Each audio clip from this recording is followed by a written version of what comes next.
Play sit and go tournaments 24/7 only on Ace 2-3. This game involves an element of financial risk and may be addictive. Please play responsibly and at your own risk. शिवशाहीर बाबासाहेब पुरंदरे यांचा तिथीनुसार वाढदिवस आहे आणि त्यामुळे पुरंदरेंच्या जन्मदिनानिमित्त जन्मशताब्दी सोहळा संपन्न होतोय. त्या सोहळ्यामध्ये आपण सहभागी होऊया. घराण्यावरती आजही बाबासाहेबांचं मनपूर्वक प्रेम आहे, मनपूर्वक आदर आहे. मात्र त्यातली काही मंडळी आजारी असल्यामुळे आज इथे येऊ शकलेली नाही आहेत, पण त्यांनी त्यांच्या शुभेच्छा आपल्यापर्यंत पोहोचवलेल्या आहेत. तंजावरचे राजे यांनाही करोनामुळे आजच्या कार्यक्रमात सहभागी होता आलं नाही, ते येणार होते. त्यांनी त्यांच्या शुभेच्छा आपल्यापर्यंत पोहोचवलेल्या आहेत. श्रीमंत छत्रपती उदयनराजे भोसले यांच्या शुभेच्छांचं वाचन मी करणार आहे आणि त्यानंतर आपले माननीय मुख्यमंत्री उद्धवजी ठाकरे यांचाही शुभेच्छा संदेश आपल्यापर्यंत पोहोचला आहे. या दोन्ही संदेशांचं वाचन झाल्यानंतर आपण पुढच्या मनोगताकडे वळणार आहोत. सर्वप्रथम श्रीमंत छत्रपती उदयनराजे भोसले. श्रीमंत शिवशाहीर बाबासाहेब पुरंदरे यासी, आज आपण भाग्यशाली 100व्या वर्षात पदार्पण करीत आहात. आपला आमच्या भोसले कुटुंबियांशी 3 पिढ्यांचा घरगुती जिव्हाळा. युगप्रवर्तक छत्रपती शिवाजी महाराजांच्या ओजस्वी आणि तेजस्वी चरित्राचा प्रसार आणि प्रचारासाठीच आपण आपले संपूर्ण आयुष्य दिलेत. आजही आपण शिवसृष्टी या शिवचरित्रावरील प्रकल्पालाच समर्पित आहात. शिवसृष्टी प्रकल्पाला व व्यक्तिशः आपल्याला उदंड शुभेच्छा. आपला उदयनराजे भोसले. पुढच्या शुभेच्छा आपल्यापर्यंत लिखित स्वरूपात आलेल्या आहेत. महाराष्ट्राचे माननीय मुख्यमंत्री उद्धवजी ठाकरे त्यांच्या शुभेच्छा संदेशाचं मी वाचन करते. शतायुषी सरस्वती पुत्र. सबंध महाराष्ट्राला आपलीशी वाटणारी 3 उत्तुंग माणसं महाराष्ट्रात होऊन गेली.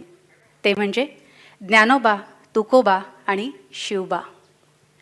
छत्रपती शिवाजी महाराजांचं नुसतं नाव जरी काढलं तरी छत्रपतींचा लोकविलक्षण चरित्रपट आपल्या नजरेसमोर तरळून जातो.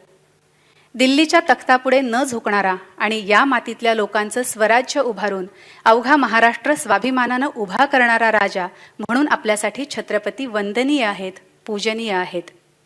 आणि या महाराष्ट्रानंही ज्ञानेश्वरी आणि गाथेप्रमाणेच पारायण केलेला आणखीन एक ग्रंथ आहे, तो म्हणजे राजा शिवछत्रपती.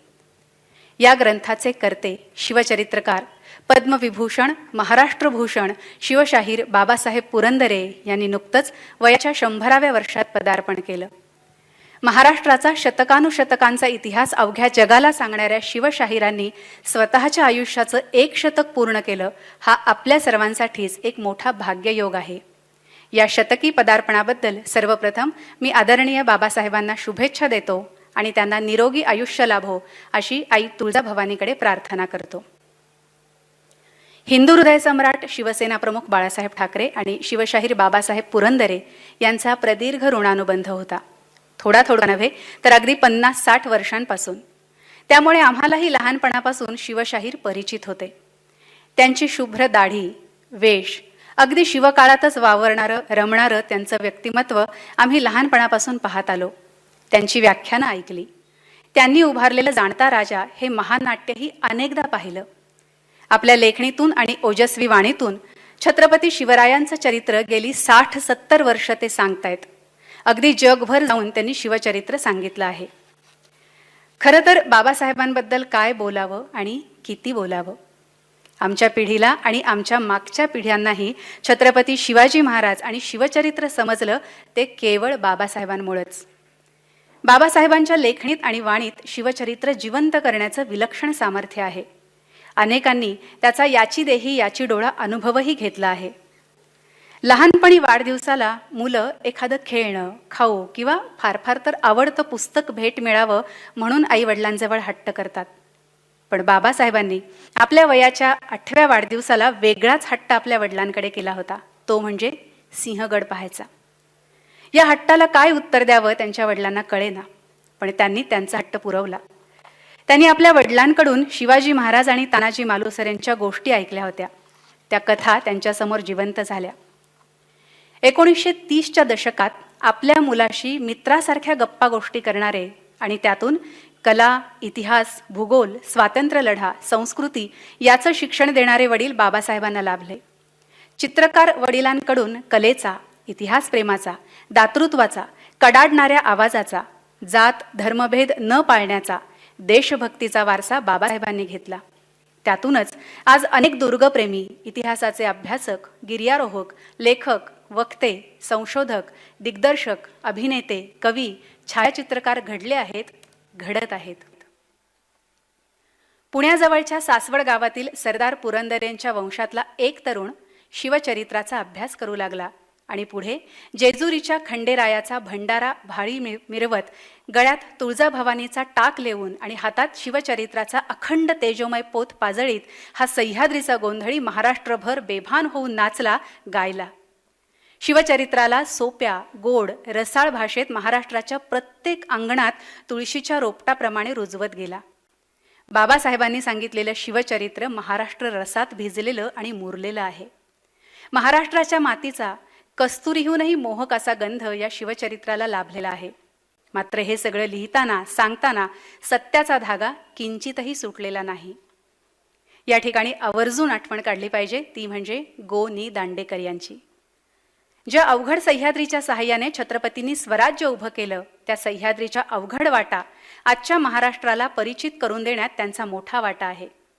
गो. नि. दांडेकर आणि बाबासाहेब पुरंदरे या जोडगोळीने सगळ्या सह्याद्रीतल्या घळी, डोंगर रांगा, झरे, पायवाटा, गुहा, गड किल्ले, चोरवाटा, आडवाटा, खिंडी, दर्या, खोरी पालथी घातली. त्यातून शिवशाहीचा सगळा इतिहास जाणून घेतला. लोकांच्या घरात वर्षानुवर्ष पडून असलेल्या पोथ्या, मोडी, फारसी कागद गोळा करण्यासाठी बाबासाहेब कधी पायी, कधी सायकलवर, तर कधी मिळेल त्या वाहनाने फिरले. भारत इतिहास संशोधक मंडळ, पेशवे दप्तर, पुराभिलेखांची कार्यालयं, गावोगावचे वाडेहुडे, मंदिरं, मशिदी, दर्गे, स्मारकं, समाध्या, गड किल्ले अशी शिवभक्ताची इतिहास यात्रा बाबासाहेबांनी अखंड भारतभर केली. प्राध्यापक ग. ह. खरे, शन्ना जोशी यांच्यासारख्या व्रतस्थ, त्यागी, निस्वार्थी गुरूंच्या मार्गदर्शनाखाली सुरू केलेलं इतिहास संशोधन, अनेक ऐतिहासिक घराण्यातील बुजुर्गांकडून ऐकलेला, टिपलेला इतिहास, जुनी कागदपत्र, चालीरीती आणि प्रथा परंपरांचा अभ्यास, मंदिरं, देवता आणि देवघरांचाही अभ्यास, जुन्या वस्तू, वास्तू आणि शस्त्रास्त्रांविषयीची माहिती घेत झालेला बाबासाहेब पुरंदरे हा जीवन प्रवास म्हणजे जणू आता एका शतकाची तपश्चर्याच आहे असं म्हणावं लागेल. प्रतापगडाच्या हडपांचा शिवचरित्राशी संबंधित कागद सापडल्याचा सांगावा आला म्हणून पुण्याहून भर आषाढाच्या पावसात सायकलवरून प्रतापगड गाठणाऱ्या बाबासाहेबांनी हजारो लाखो कागद गोळा करून त्यातून त्यांनी शिवचरित्राची ओढण ओढ लिहिली. इतिहास जिवंत करणारी वाणी बाबासाहेबांना लाभली. सरस्वतीनं प्रतिभेची मुक्तपणे उधळण केली आणि महाराष्ट्र रसात गायलेलं शिवाजी राजाचं चरित्र अवघ्या महाराष्ट्रानं डोक्यावर उचलून धरलं. पण बाबासाहेबांनी संशोधनातली कागदपत्र नुसती वाचली नाहीत. त्या सनावळ्यांमध्ये ते केवळ गुंतून पडले नाहीत. शाळेतल्या ऑफ पिरियडमध्ये वर्गातल्या विद्यार्थ्यांना ऐतिहासिक कथा, शिक्षक आणि विद्यार्थ्यांच्या आग्रहापायी केलेल्या ऐतिहासिक कथाकथनाला अभ्यासाची, संशोधनाची जोड मिळाली. मग दादरा नगर हवेलीच्या स्वातंत्र्य संग्रामात ऐन दमणगंगेच्या काठी स्वातंत्र्य सैनिकांना प्रेरणा देणारी शिवचरित्रावरील भाषणं त्यांनी दिली. पोर्तुगीज सरकारनं दादरा नगर हवेली प्रश्नी आंतरराष्ट्रीय न्यायालयात भारताविरुद्ध दाखल केलेल्या खटल्याप्रकरणी पंडित नेहरूंनी अभ्यासक, संशोधकांची गोवा युनिट नावाची समिती स्थापन केली होती. भारताची बाजू पटवून देण्यासाठी आवश्यक ते पुरावे गोळा करण्याची अत्यंत महत्त्वाची आणि जोखमीची जबाबदारी या समितीवर होती. तरुण संशोधक अभ्यासक या नात्यानं बाबासाहेबांचाही या समितीत समावेश होता.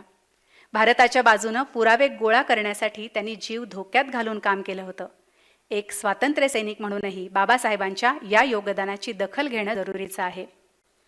बाबासाहेब शिवचरित्र सांगायला उभे राहतात तेव्हा जणू त्यांच्यात आणि सरस्वतीमध्ये चढाओढ चालू असते. बाबासाहेबांच्या मुखातून शिवचरित्र असं काही रूप घेऊन बाहेर पडतं की ऐकणारा स्तब्ध होतो. आजूबाजूच्या वर्तमानाचा त्याला विसर पडतो. त्यावेळचा बाबासाहेबांचा जोश, आवेश आणि आवेग विलक्षण असतो. त्यात भक्ती असते, ती सुद्धा डोळस. अंधश्रद्धेला आणि नाटकीपणाला तिथे बिलकुल जागाच नसते. गणगोतमध्ये पु ल देशपांडे त्यांच्याविषयी लिहितात, इतिहासाचा हा एक मोठा डोळस उपासक आहे, भक्त आहे, पण त्या भक्ती मार्गावर ज्ञानदीपाचा प्रकाश आहे. निराधार विधान करायचे नाहीत अशी प्रतिज्ञा आहे. लिहिताना अखंड सावधपण आहे. खुद्द राजमाता सुमित्राराजे भोसले बाबासाहेबांबद्दल म्हणतात, श्री बाबासाहेब शिवचरित्र अभ्यासपूर्वक सांगतात. त्यांचा त्यात अभिमान दिसून येतो, पण त्यात खोटा अभिनिवेश नसतो. ते शिवाजी महाराजांची खोटी किंवा अतिशयोक्त स्तुती चुकूनही करत नाहीत. अफझल खान किंवा औरंगजेबाची खोटी निंदाही करत नाहीत. त्यांच्या भाषणात स्वराज्याच्या शत्रूचे खरे आणि श्रेष्ठ दर्जाचे गुण मुक्तकंठाने सांगितले जातात, तर दुर्गुणांबद्दल स्वकीयांची धगधग त्या शब्दात होरपळ उडवलेली दिसे. अफझल खानाच्या लहान मोठ्या सद्गुणांची माहिती बाबासाहेबांनी जेवढी दिलेली आढळते, तेवढी माहिती आदिलशाही दरबारातील मुहम्मद नुसरतीसारख्या शाही इतिहासकारांनीही दिलेली आढळत नाही.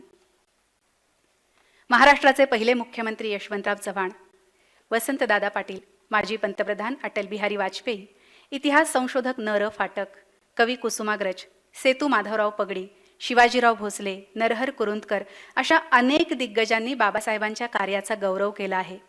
आचार्य अत्रेंनी तर राजा शिवछत्रपतीवर 2 अग्रलेख लिहून बाबासाहेबांवर स्तुतीसुमनं उधळली होती. राजा शिवछत्रपती या जगविख्यात शिवचरित्राबरोबरच त्यांची मुजऱ्याचे मानकरी, महाराज, शेलारखिंड, पुरंदऱ्यांचा सरकारवाडा, शनिवारवाड्यातील क्षमादान, शिलंगणाचं सोनं, पुरंदरच्या बुरुजावरून, कलावंतिणीचा सज्जा, महाराजांची राजचिन्हे, पुरंदऱ्यांची नौबत अशी अस्सल मराठमोळी साहित्य संपदा मोठी आहे. त्यांनी निर्माण केलेलं जाणता राजा महानाट्य, यातून तर छत्रपतींच्या जीवनाचे अनेक पैलू खुबीने उघडले जातात. भव्य, दिव्य, उदात्त आणि उत्कट शिवकाळ ते आपल्यासमोर उभा करतात. बाबासाहेबांनी शिवचरित्रावर देश-विदेशात सुमारे 12,000पेक्षा अधिक व्याख्यानं दिली. 1974 मध्ये शिवराज्याभिषेकाच्या त्रिशताब्दी वर्षात शिवतीर्थावर त्यांनी उभारलेल्या शिवसृष्टीत राज्याभिषेकाचा जिवंत प्रसंग दाखवण्यात आला होता. यातूनच पुढं जाणता राजा या महानाट्याची निर्मिती झाली. भारतरत्न डॉक्टर बाबासाहेब आंबेडकर यांच्या जयंतीदिनी 14 एप्रिल 1984 रोजी जाणता राजा या महानाट्याचा पुण्यात शुभारंभ त्यांनी केला. भारतातील अनेक राज्य आणि अमेरिकेत मराठी, हिंदी, इंग्रजी या तिन्ही भाषांमधून या महानाट्याचे हजारांपेक्षा अधिक प्रयोग झाले आहेत. विविध प्रकल्पांमधून मिळालेलं मानधनही बाबासाहेबांनी अनेक शिक्षण संस्था, रुग्णालय, अनाथाश्रम, गरजू आणि गरीब विद्यार्थी, कॅन्सरग्रस्त, भूकंपग्रस्त यांच्यासाठी या हाताचं त्या हाताला कळू न देता देऊन टाकलं. सुधीर फडके यांनी स्वातंत्र्यवीर सावरकरांवर चित्रपट काढला, तेव्हाही त्यांनी लाखो रुपयांचं योगदान दिलं. फक्त आणि फक्त शिवचरित्र या एकाच विषयावर जाहीरपणे गेली 80 वर्ष बोलणारे आणि लिहिणारे बाबासाहेब पुरंदरे हे स्वतःच एक विश्वविक्रम आहेत. असं सर्वार्थानं शिवमय झालेल्या बाबासाहेबांनी आता वयाच्या 100व्या वर्षात पदार्पण केलं आहे. पण त्यांच्या मनातला उत्साह आणि ऊर्जा, नवनवीन प्रकल्पांच्या कल्पना, वाचन, अभ्यास हे सारं तरुणांनाही प्रेरणादायी वाटेल असं सुरू आहे. सांगण्यासारखं खूप आहे, पण किती सांगणार. होय, मला 125 वर्षांचं आयुष्य हवं आहे शिवचरित्र ब्रह्मांडा पल्याड नेण्यासाठी. अशी मागणी मागणाऱ्या या तपस्वी ऋषीबद्दल आपण काय बोलावं. आयुष्यभर शिवचरित्राची महापूजा मांडणाऱ्या या शिवसाधकाला, सरस्वती पुत्राला, इतिहास जिवंत करणाऱ्या इतिहास पुरुषाला मनापासून अभिवादन करतो. धन्यवाद. जय महाराष्ट्र. आपला नम्र उद्धव ठाकरे. एबीपी माझा, उघडा डोळे बघा नीट.